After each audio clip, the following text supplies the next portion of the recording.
Hi, this is Jenapher Field with ID8 TV here at the opening night of Kentucky here at East West Players, and is also the season opener. And I have actress Jenapher Zheng, who plays not one, not two, but three characters.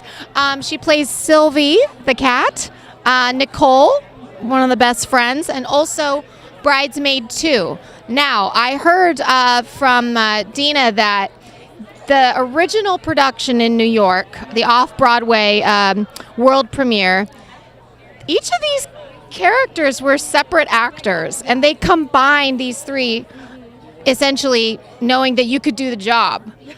How was that for you? I mean, that was quite a range that I saw on stage tonight. Oh, thank you so much. Yeah, it was pretty stressful at first, but working out, mostly the costume changes were like a lot to learn, and you might have seen from the show that there are many quick changes that happen.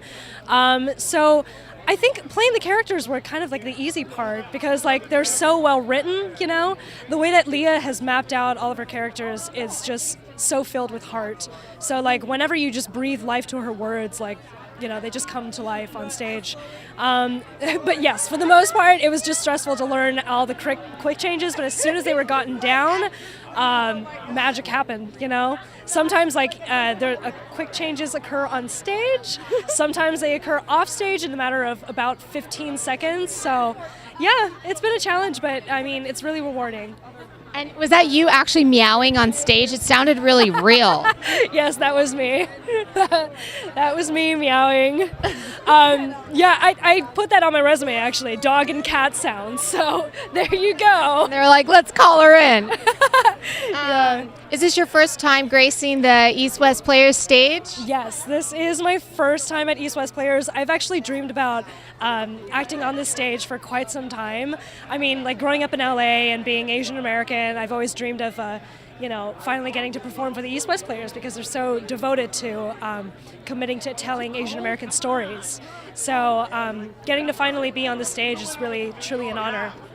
Yeah. And being from LA and considering the political climate in the last week, and being in this play, which is all about, coastal versus middle, old school versus new school, how do you feel, being a young Asian American female in LA with all this going on and being in a play that's, got a lot of parallels to what's going on out there?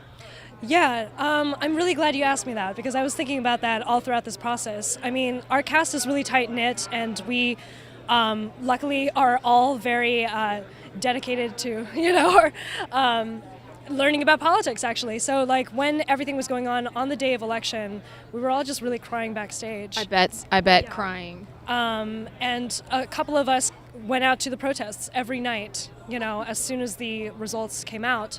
And I think given everything that's happened, now more so than ever, it's more important for us to come together and to tell stories about diversity and to stage and give life and give voice to people who may not feel as if they are safe right now, who may not feel as if they can call America, a country that is backing them. So, I think in times like these, when everybody is fearful, it makes our work more relevant. Yeah. And I saw in the brochure that you are also a writer and create your own work in addition to acting. So what's on the horizon for you next project-wise? On stage or off stage, in front of the camera, behind the camera? Yeah, definitely. Well, for one, I mean, as far as acting goes, I would really like to start going into TV and more film. For my own creative work, I created this video game theater piece in June that went up at the Hollywood Fringe, and that was really successful. And I hope to create more immersive pieces. I'm very into immersive theater, interactive theater, theater that allows the audience to have some sort of agency over what the story that's being told.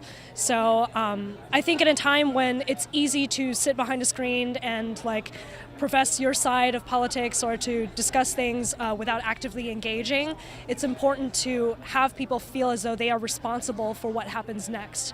And especially at this point in our lives when given everything that's happened with the election, I think now more so than ever, we need to be proactive and we need to be called to action. So that's what I hope to do in my future pieces, is to make people feel enough that they are compelled to act. Well, I saw a little of that immersive interactive stuff tonight with you being on stage during the intermission and kind of throwing the little cat toy out to the audience and someone throwing it back, and then the singing, everyone singing together.